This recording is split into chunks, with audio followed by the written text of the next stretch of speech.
Bismillahirrahmanirrahim. Assalamualaikum warahmatullahi wabarakatuh.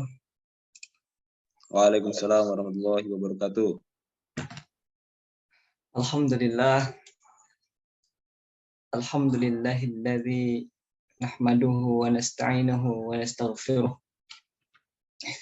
Wa na'udzu billahi min syururi anfusina wa min sayyiati a'malina. May yahdihillahu fala mudilla lahu wa may yudlilhu fala hadiya lahu. Asyhadu an la ilaha illallah wahdahu la syarika lah wa asyhadu anna Muhammadan abduhu wa rasuluh la nabiyya ba'dah. Hadirin wal hadirat yang saya hormati, wabil khusus panitia pelaksana Al-Munadi dan juga yang berbahagia teman-temanku sekalian peserta Naliqa Al-Munadi ini.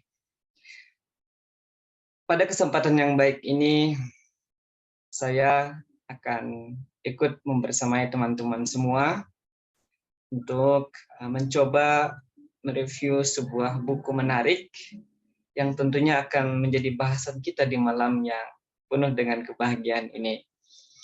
Mudah-mudahan acara ini ke depan bisa menambahkan pengetahuan kita, tentunya terkait dengan Islam dan lingkungan. Bicara tentang lingkungan memang tidak jauh dari kehidupan kita. Kita berada di dunia ini tidak lain dan tidak bukan adalah di buminya Sang Khaliq, Allah Subhanahu wa taala.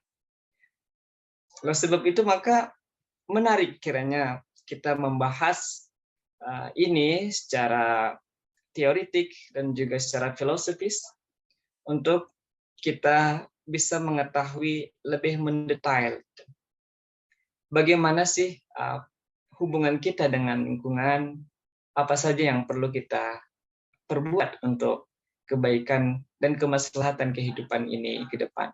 Sehingga hadirlah buku yang berjudul Islamic and the Environment. Sebagai bahasan review buku, diskusi bersama Al-Munadi. Oke, kita akan next.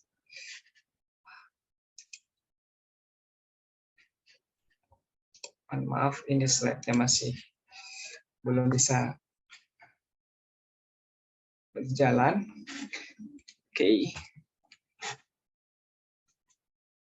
Oke. Di kesempatan ini, saya, Median Syaputra, akan mereview buku yang judulnya Islam dan Lingkungan. Di dalam buku ini terdapat dua bagian ya. Bagian pertama ini kita akan berbicara tentang gambaran umum ya. Bagaimana Islam dan lingkungan itu.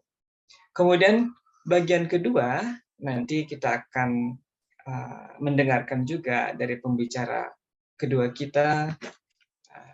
Insya Allah nanti akan membahas dan mengupas secara lebih detail. Jadi inti bahasan nanti akan kita lihat, akan kita dengarkan bersama dengan partner kami, yaitu pembicara kedua nanti. Nah, buku ini sebenarnya tidak terlalu tebal ya, hanya 149 halaman, terbitkan pada tahun 1998 di Taha Publisher, London, Inggris. Pengarangnya adalah Harfiah Abdul Halim. Ya. Nah, di pendahuluan saya ingin menyampaikan bahwa berbicara tentang lingkungan memang tidak terlepas dari yang namanya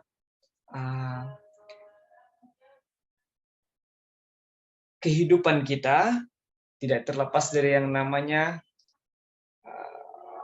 problem atau masalah, bisa dilihat ya, masalah dilihat air, di masalah air, kemudian di masalah tanah, kemudian udara. Ini memang tiga komponen ini memang tidak terlepas dari dari yang namanya lingkungan begitu. Nah, sehingga sejak dulu di tahun 1990-an bahkan jauh lebih daripada itu, bahasan tentang lingkungan ini adalah sesuatu yang sangat menarik. Kenapa?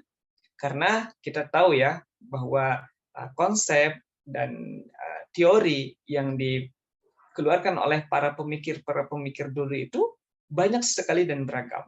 Nah, hari ini kita akan sedikit mengenal ya, salah satunya adalah Darwin. Darwin ini juga salah satu tokoh yang dia memberikan teori juga tentang kehidupan, bahkan manusia dan sebagainya. Yang bahwa kita itu asal muasalnya dari, bisa kita sebut monyet dan sebagainya. Tapi pada dasarnya itu semua adalah bagian dari pemikiran, kerangka pemikiran daripada seorang manusia yang tentunya tidak terlepas dari yang namanya Sang Khalik.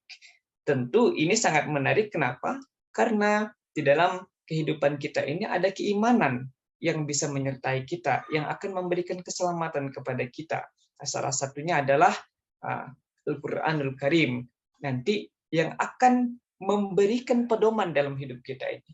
Mengajak manusia untuk berpikir, merenungkan, dan memikirkan tanda-tanda daripada kekuasaan Allah Subhanahu wa Ta'ala tersebut.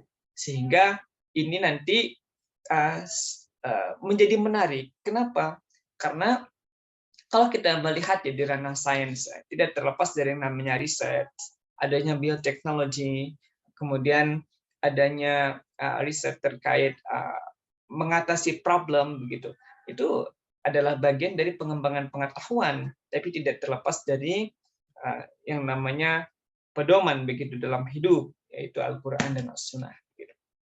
Baik, kita akan masuk di bahasan bagian pertama ini. Oke. Nah, yang pertama kita nanti akan berbicara tentang deklarasi Muslim tentang alam. Nah, nanti tokohnya di sini adalah Abdullah Umar Nasir.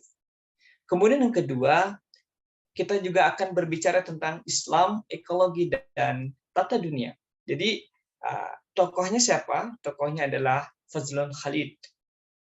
Kemudian yang ketiga, prinsip Islam untuk solusi masalah lingkungan ini bagaimana? Nanti kita akan melihat ya paparan daripada tulisan atas nama Ismail Hobson. Dan yang terakhir adalah kita akan mengenal bagaimana Islam dan lingkungan menurut Charles Liggey Eaton. Baik, ini adalah beberapa tokoh ya yang tadi memberikan pemikiran terkait karya-karya beliau begitu. Mudah-mudahan kita bisa mengenal lebih jauh dengan beliau ini di tulisan-tulisannya. Baik, saya lanjutkan. Yang pertama adalah deklarasi Muslim tentang alam. Ini adalah penulisnya Dr. Abdullah Omar Nasir. Nah, pada hakikatnya Allah Subhanahu wa Ta'ala telah mengalirkan air di bumi, menegakkan langit, membuat hujan turun, dan menjaga batas antara hari, siang, dan malam. Nah, jadi seluruh semesta yang kaya dan indah ini adalah milik Allah Subhanahu wa Ta'ala. Jadi artinya apa? Artinya kita yang berada di dunia hari ini adalah tidak lain adalah yang disebut sebagai khalifah. Khalifah fil ardh. Khalifah di muka bumi ini untuk apa? Untuk menjalankan amanah yang telah diberikan. Nah, ketika kita diberikan amanah untuk menjalankan, mengelola isi bumi ini dengan berbagai fokus di bidang kita semua ya, ada di bidang pendidikan, praktisi lingkungan, ekonomi, sosial, politik dan sebagainya. Ini tidak lain adalah untuk bertahan hidup dan kemaslahatan di dunia. Jadi kita harus ingat bahwa fungsi khalifah ini adalah menjalankan amanah dan bertanggung jawab terhadap apa yang dikerjakannya. Jadi kalau kita melihat di sini, ini adalah bentuk daripada tugas yang diberikan oleh Sang Khalik kepada kita semua. Nah, tentu yang namanya amanah harus ditunaikan. Kenapa? Karena kita perlu menjaga keutuhan ciptaannya. Yang kedua, keutuhan bumi. Seterusnya apa? Tanam-tanaman, hewan-hewan, baik yang terlihat ataupun tidak terlihat secara kasat mata, itu perlu kita jaga seperti itu. Nah, sehingga kalau kita menjalankan diri kita sebagai khalifah fil ard dengan amanah, maka saya yakin deklarasi Muslim tentang alam yang disampaikan oleh Abdullah Umar Nasif ini akan menciptakan negeri yang damai, tentram begitu, dan bahagia tentunya begitu. Nah, kita ingat bahwa apapun yang kita lakukan, misal kita menjaga alam dengan kita mengajak praktisi di bagian lingkungan, gitu, membersihkan sampah dan lain sebagainya, itu adalah bagian dari kebaikan-kebaikan yang kita lakukan. Nah, salah satu misalnya pemanfaatan sampah, seperti dengan pirolisis, kita mengubah sampah menjadi cairan yang seperti pertalite itu yang bisa digunakan untuk bahan bakar, itu adalah sesuatu yang menarik begitu. Belum lagi pemanfaatan kita di bidang lingkungan, salah satu yang tren sehari ini isunya adalah mikroplastik yang mungkin ada di sekitar teman-teman semua. Tapi apakah kita menyadari hal itu? Ada sesuatu yang mikro atau yang nano itu tidak terlihat dengan kasat mata. Makanya perlu kita berhati-hati untuk pertama kita tanamkan untuk menjaga lingkungan dengan baik, budaya hidup bersih. Nah, artinya apa? Di sini ditekankan bahwa kita menjaga alam, menanam pohon saja itu adalah bagian daripada pahala yang akan bernilai begitu. Nah, lalu selain itu juga Abdullah Umar Nasir juga menyatakan bahwa kita berislam itu sebagai cara hidup kita. Kenapa? Karena penerapan nilai-nilainya ini yang akan membawa kemaslahatan nantinya dalam kehidupan kita begitu. Nah, terkadang begini, hadirin sekalian, nilai-nilai yang kita bawa itu atau nilai-nilai yang ada pada diri seorang manusia itu terkadang berubah atau rusak karena ada pengaruh. Nah, misal dia menjadi seorang akademisi misalnya, ilmuwan atau seorang pendidik, nah, ataupun ekonom, politisi, dan lain sebagainya, sesuai dengan profesi kita dimanapun itu, yang menjadi tataran dalam hidup kita itu pentingnya menjaga nilai-nilai. Ketika nilai-nilai ini sudah bagus, kita sebagai seorang yang Islam secara kafah itu ada dalam diri kita, maka yang kita hadirkan bukan merusak ya. Yang kita hadirkan adalah kedamaian. Yang kita hadirkan adalah sebuah kebaikan-kebaikan yang tentunya akan menjadi kebaikan pula yang akan berakumulasi nantinya menjadi sesuatu yang lebih bernilai. Ini adalah deklarasi daripada Abdullah Umar Nasir. Baik, kita lanjut ke bagaimana Islam, ekologi dan tata dunia. Ini pada tatanan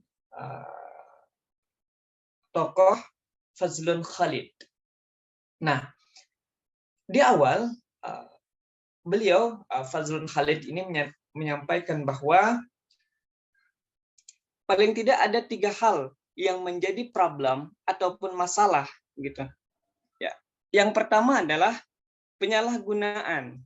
Nah, ketika penyalahgunaan terhadap berbagai hal ini dilanjutkan terus-menerus, ini juga akan menjadi masalah ya. Misalnya penggunaan limbah warna, maaf, dalam pembuatan batik dengan bahan-bahan kimia, itu bisa menjadikan masalah begitu dalam tataran kehidupan jangka panjang begitu. Selain itu, masalah yang erat dalam kehidupan kita itu adalah eksploitasi. Eksploitasi alam ini menjadi masalah yang memang erat gitu dalam kehidupan kita begitu. Kita bisa melihat ya hutan-hutan di sekitar kita dan sebagainya. Nah, yang ketiga, yang penyebab daripada masalah ini adalah peran daripada politisi, banker, dan juga pengembang. Sehingga eksploitasi itu makin menjadi-jadi. Nah, sehingga ini menjadikan masalah begitu dalam kehidupan kita berbangsa ataupun dalam tatanan dunia begitu. Nah, kemudian di sisi yang lain, WWF atau World Wide Fund untuk Nature ya pernah merilis bahwa perubahan iklim akan menyebabkan ekosistem hancur dan spesies menjadi punah. Nah, tren umum akan menuju hilangnya keanekaragaman hayati di seluruh dunia. Nah, dan kombinasi pemanasan global dengan manusia lainnya, tekanan akan menghadirkan tantangan terbesar dalam konservasi selama beberapa dekade yang akan datang. Nah, artinya ini permasalahan akan terus berlanjut begitu. Nah, lalu bagaimana seharusnya? Nah, paling tidak ada 4 hal ya di sini yang menjadi landasan begitu di dalam kita berislam, terus lagi berkaitan dengan ekologi itu bagaimana. Nah, paling tidak di sini ada yang menjadi dasar utama adalah nilai-nilai tauhid ya. Bahwasanya kita itu memang memiliki keimanan dan ketakwaan begitu. Ada Sang Khalik yang memang Maha mengatur dari segalanya. Nah, oleh sebab itu maka penting adanya tauhid dalam kita berkehidupan ini. Terkhusus wabil khusus dalam berislam, dinul Islam. Yang kedua, adanya fitrah. Bahwasanya segala yang ada ini, alam yang ada ini tidak lain adalah murni dari Allah Subhanahu wa taala. Maka oleh sebab itu penting juga kita untuk menjaganya, kemudian untuk menempatkan posisi kita itu di mana begitu. Tentu tidak terlepas dari khalifatul fil ard. Kemudian ada mizan. Nah, mizan bahwasanya Allah telah mengajarkan Al-Qur'an, menciptakan, memberikan penjelasan kepada manusia untuk mengatur dan menempatkan isinya dengan seimbang. Artinya apa? Artinya pemanfaatan itu digunakan sebaik mungkin. Artinya ketika kita misal contoh dalam kita berkebun ataupun membuka lahan, diupayakan ada penanaman pohon lagi. Nah, kenapa? Penanaman pohon pun juga akan bernilai begitu. Oke, next. Selanjutnya ada khalifah.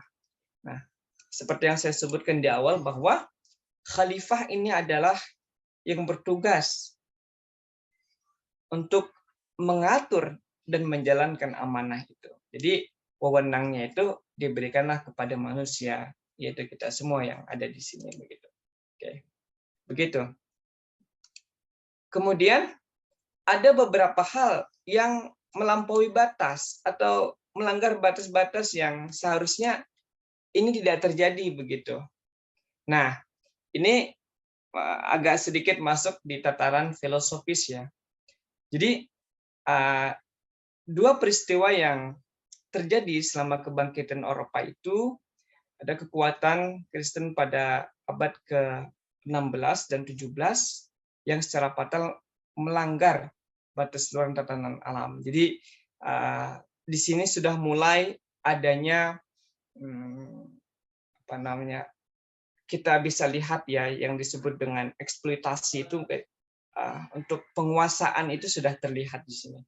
Nah, kita lihat bahwa yang pertama itu adalah ketika gereja melegitimasi riba pengambilan dan pemberian bunga atas uang yang dipinjamkan pada tahun 1535. Jadi ada bank yang sudah bermain.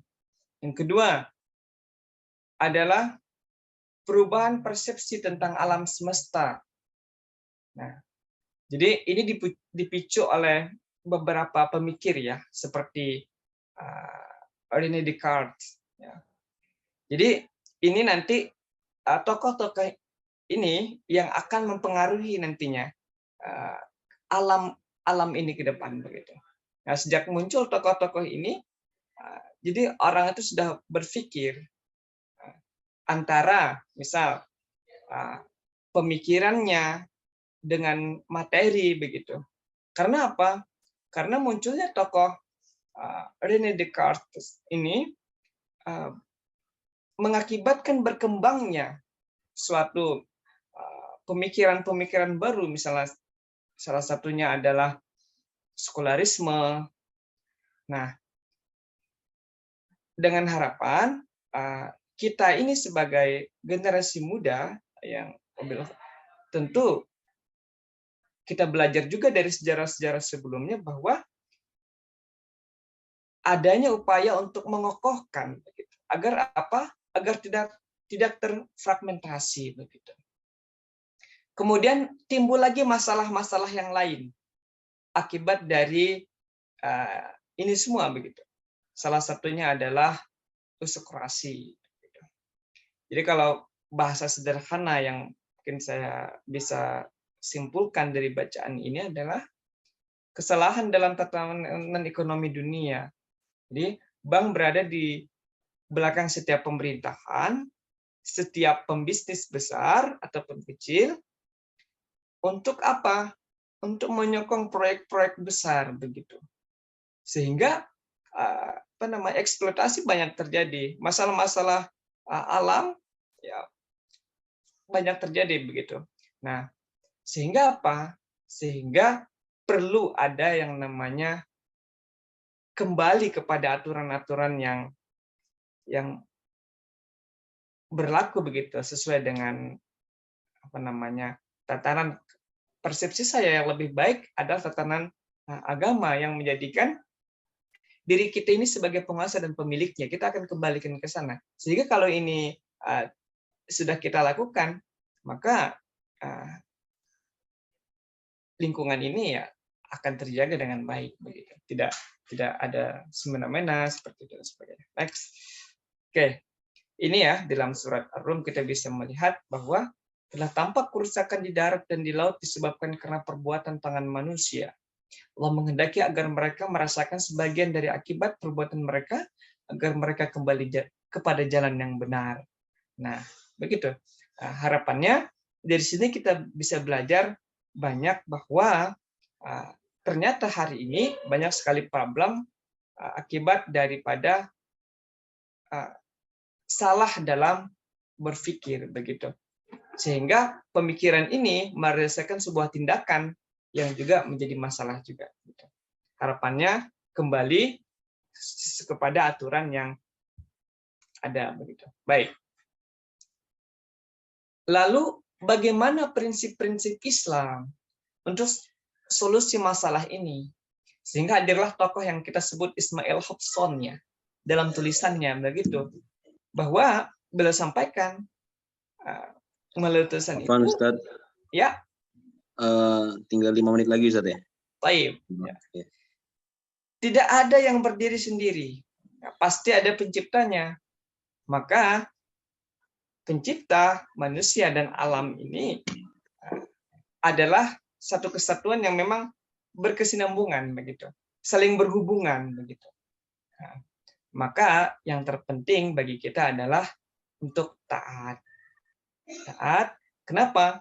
Karena hidup ini tidak terlepas dari yang namanya Nah, tantangan dan ujian segala yang kita lakukan itu akan menjadi tanggung jawab nantinya, akan dipertanggungjawabkan.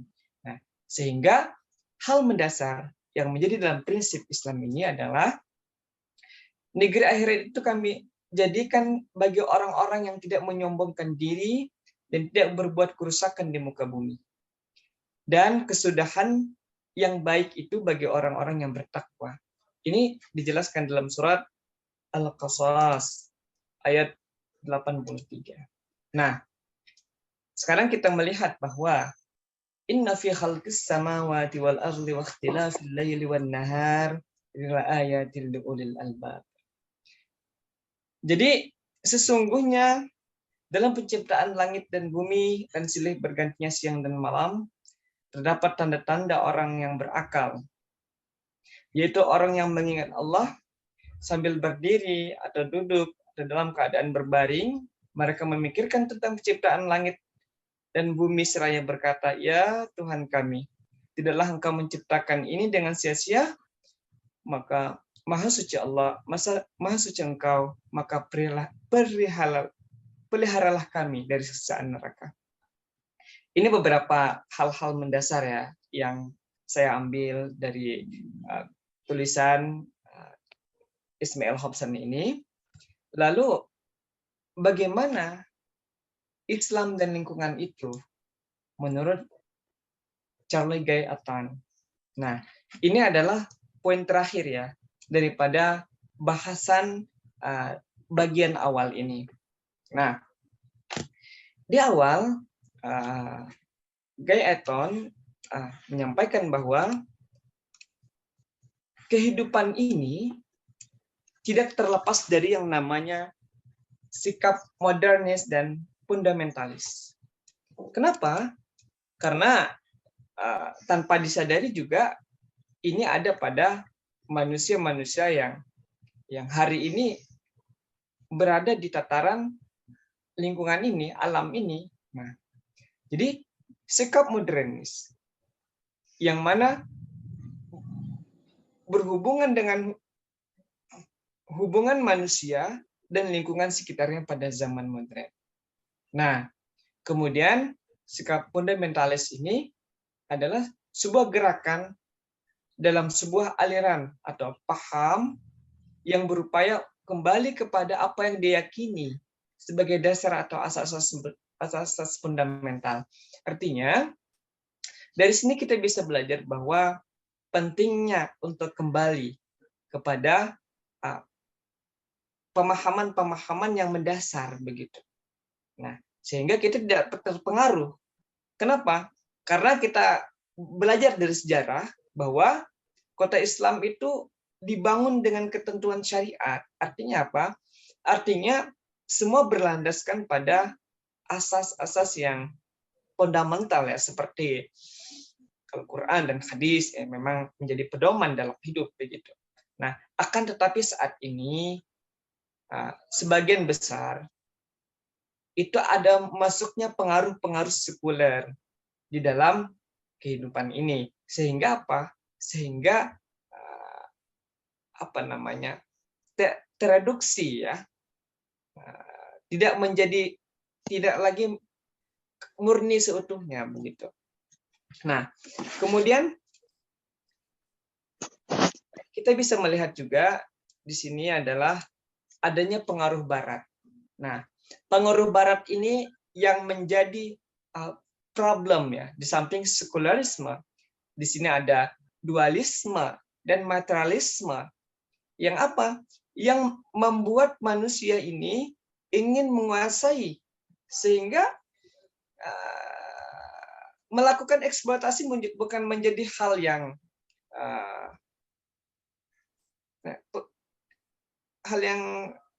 artinya dilakukan dengan mudah saja begitu, tanpa mempertimbangkan untuk kemaslahatan jangka panjang begitu.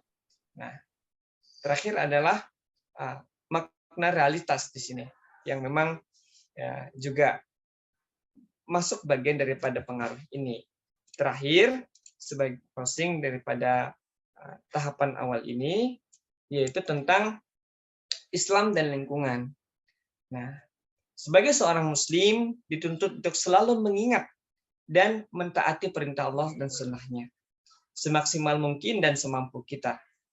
Seorang yang beriman tidak akan pernah lupa terhadap pemiliknya.